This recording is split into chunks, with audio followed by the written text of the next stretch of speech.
Today, very loud, as we reflect on our gospel readings, we hear the voice of Jesus once again.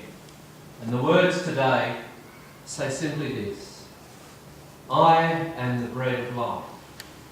Whoever eats of this bread shall never hunger. This is one of many sayings that we find in the Gospel of John. They're called ego eimi sayings from the Greek. That means nothing to most of you, I know. But it's I am, basically. And he's saying, I am the bread of life. In fact, it's a double emphasis. In fact, a number of times he says it. Can you think of any other passages in the Gospel of John where John says, I am? I am the good shepherd. Thank you. Well done. You must be a minister.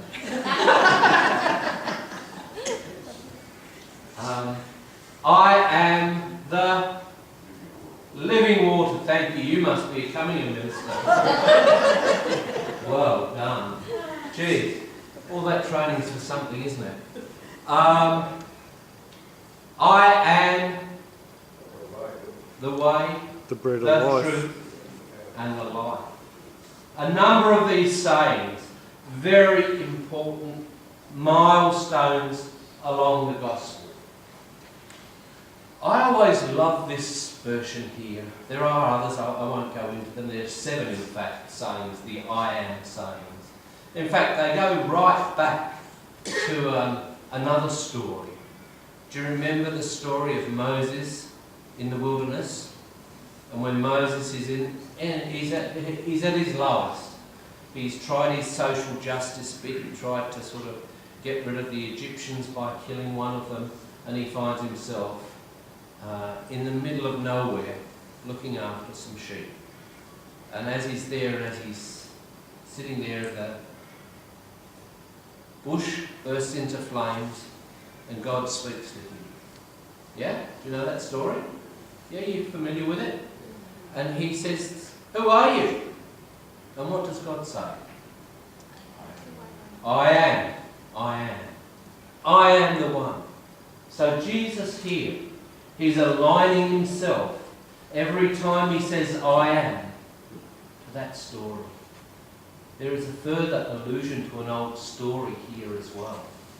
And it's quite explicit in many ways.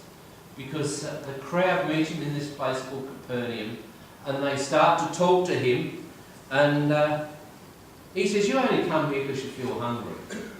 You know, you only come for the tucker. I've got to admit, there's a few places that I've been to like that. I don't know about you.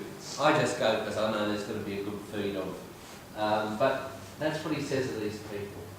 And they start to say some things to him, and he talks about a time when the people of Israel did know what hunger was about. When, again, they, en masse, were treading around in the wilderness. And what did they find every day? Manna and quail. And so he equates this story back to that story. I think it's funny and strange in life how often our stories relate to stories from a previous time. You know, there's so much of what we do in life that we carry forward in our life seem to repeat the same old stories, true? You know, as the older I get, the more I realise it. You know, that the things that we deal with are the things that we deal with constantly. They seem never to escape us. For some of it's words of the past. For some of it's actions of the past. Where we so simply are trying to live and resolve those unresolvable things within each one of us. Jesus, in saying, I am the bread of life, says something very powerful and very deep. Not just to the crowd there today, but to every person here, in our communities, in this place, in this time. And he talks about being hungry. I was talking to Semesi a little bit yesterday. We were talking about sermons and liturgies and all of those things that you talk about when you talk about being ministers. minister talk. You know, the minister talk's usually this sort of, I get to minister's meeting, how's the church going? You know, that's how you start off, and then you sort of get a little bit deeper and you start to talk about some of the things that may be affecting you. Am I right there, Di? Or do I read it wrong? And so as we start to unpack the stories that we have, you know, we deal with some very basic stuff, and Jesus here saying, I am here for those who are hungry. And the first question that comes is not about the hunger of those people 2,000 years ago, but is about the hunger that I see and experience, firstly in my own life, but in the lives of those people around. What does it mean to me, and what does it mean to you, when Jesus says, I am the bread of life. I will fill your hunger. As my helicopter flew in today to bring me from Cranbourne to this wonderful place of Springvale, Bromwich, I did pause to think for a short while about the nature of what we want in life. And so often we live a very dualistic thing. We think, as I did when I was a kid, that there are certain things that are going to give our lives meaning. And we chase after them pretty hard.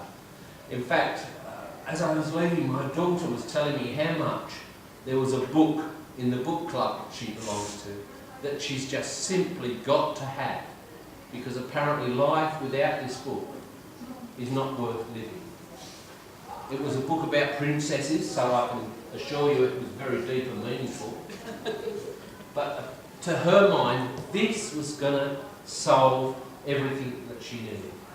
This was going to fill her temporary hunger for this thing. And I laughed a little bit because it reminded of me when I was a kid, because I was no different. But I wonder how much more sophisticated we have become as adults.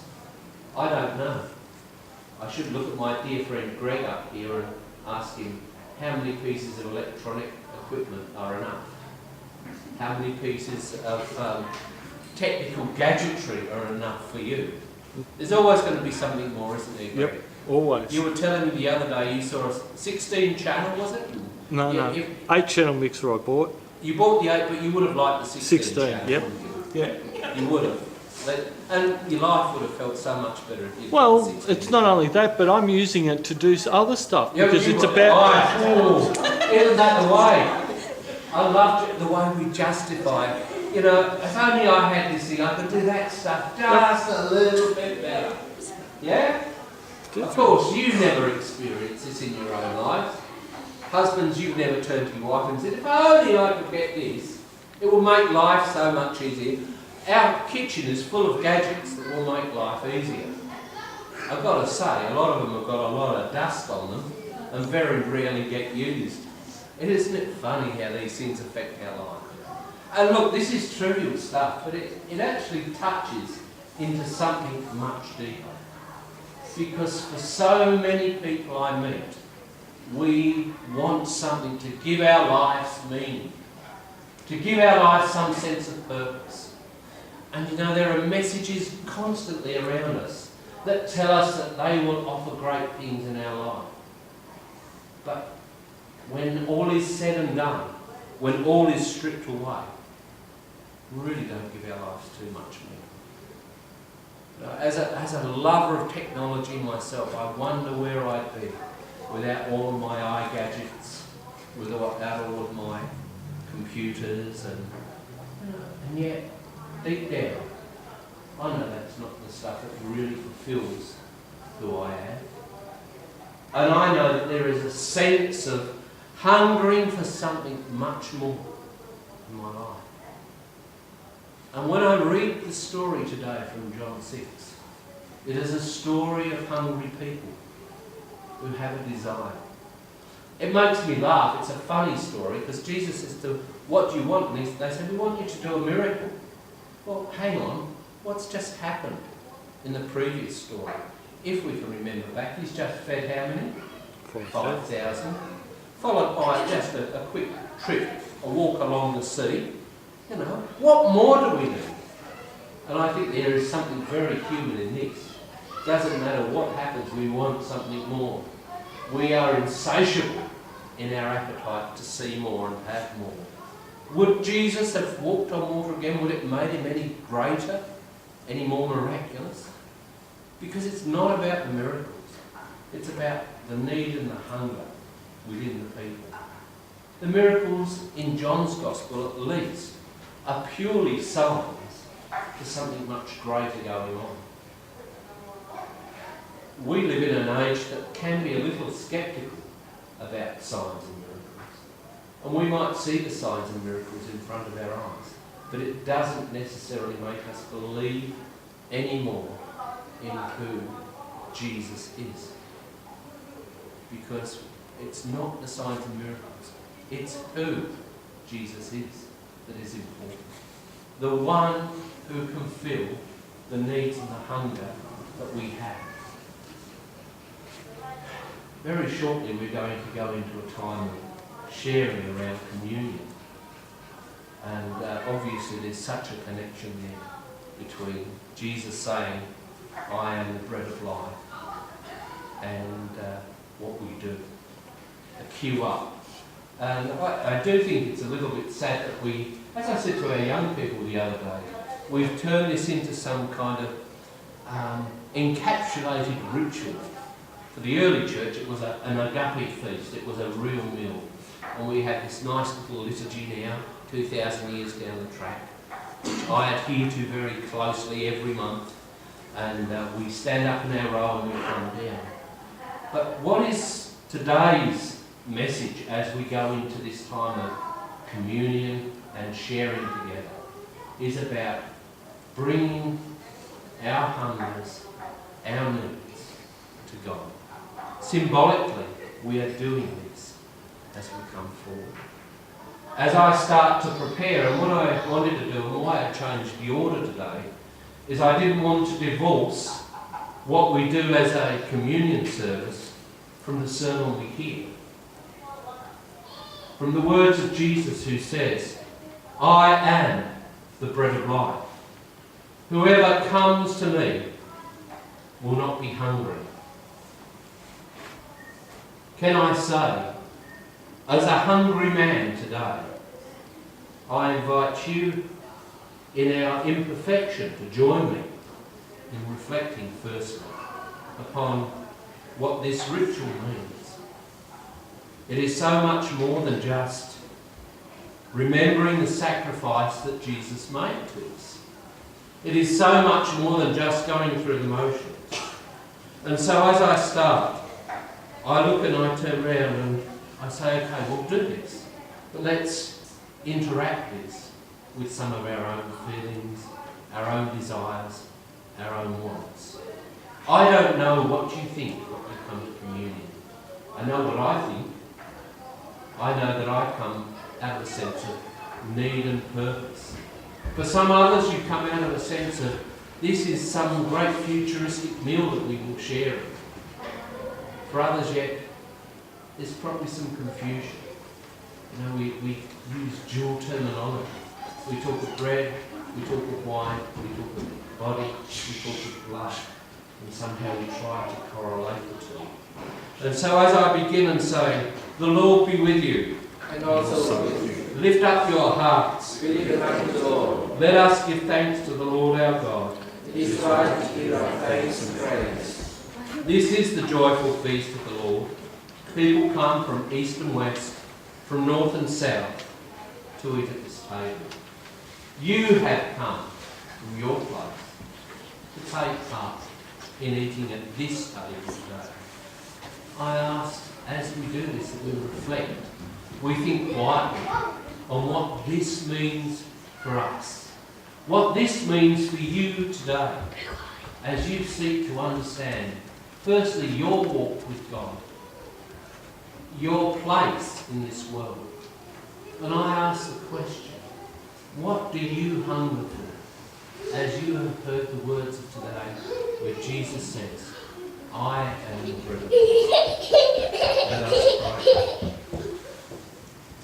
Holy God, creator of heaven and earth, we give thanks that you are not a distant God, but one prepared to enter into our struggles and our accomplishments, our pains and our joys. You have provided direction for your people in ancient times. When they chose to go their own way, you reminded them that they were people beloved of you and bearers of a great promise. You have provided direction for us in your Son, Jesus Christ, who rescues us when we choose other paths, reminding us that we are beloved of you and bearers of a great promise of eternal life. This week, as I prepared, I had a very interesting and deep conversation. In that conversation, I talked about love and sacrifice. I'm not talking of sacrifice in any religious way, but where there is love, there is sacrifice. A giving of ourselves for others. In this table, we are told that Jesus gave himself for us. That we, as we think of participating, are actually participating in the offer that Jesus gives to us. That we should not be thirsty. That we should not be hungry. The two words, firstly with the Samaritan woman and secondly with this crowd at Capernaum. There is sacrifice to love. Believe it. But don't come lightly to this table, because know that to follow, to seek to be disciples, causes sacrifice from each one of us. Love without sacrifice is not love. Therefore, with our hearts lifted high, we offer you thanks and praise, saying, Holy, holy, holy Lord, God of power and might, heaven and earth are full of your glory. Hosanna in the highest. Blessed is he who comes in the name of the Lord. Hosanna in the highest.